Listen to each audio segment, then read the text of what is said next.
What's the creepiest thing you've seen on surveillance footage? I used to work overnights at a hotel and would monitor the security cameras. They would detect motion and a little indicator would blink when motion was, well, detected. Anyway, it always gave me the creeps when I'd hear the elevator ding. I'd run out to the lobby to greet the guests to make sure they didn't need something or whatever, and nobody would get off the elevator. I'd watch the tapes and see the motion indicator blinking on a floor, then see the elevator open on that floor, then see the elevator open on the ground floor, and the motion indicator blink on the camera down the hall. Gave me the heebie-jeebies. Also, one time I was in my office in the middle of the night, and it sounded like someone banged on the door with the side of their fist. Just one single slam.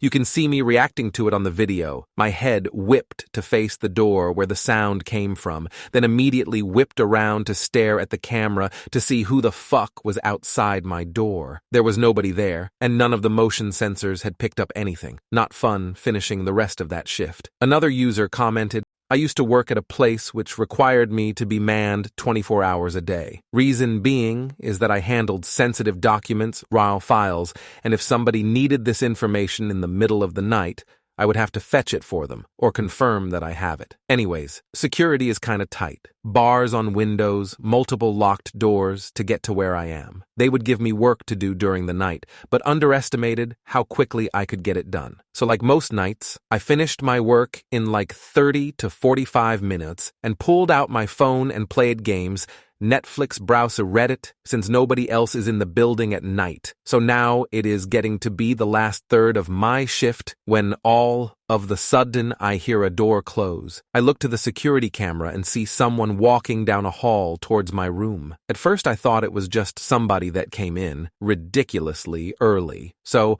I turned around and waited for them to come in, but nobody came in. And the hairs started rising on my back. Now, this isn't a really big building, so I figure I'll find the guy wherever he is and start checking offices and storage rooms, but come up empty-handed. However, I do see that a fire door has shut. I go to try and rewind the camera, but the digital recording is password protected, and I don't know the password. Anyways, the whole thing freaked me out, the way the person was walking down the hallway, like a determined walk, right to where I was. So, I sit with my spine tingling for the last couple hours of my shift, and finally people start coming in. My replacement shows up, and I tell her what I saw, and at this point, I figured I must have imagined the whole thing. I'm told to go home, and the manager and girl who replaced me would look over the camera. After getting home, I called my manager and asked what was on the camera, so they said that the video showed the fire door closing, but then the video froze for about an hour. The next thing it records is me reopening the door.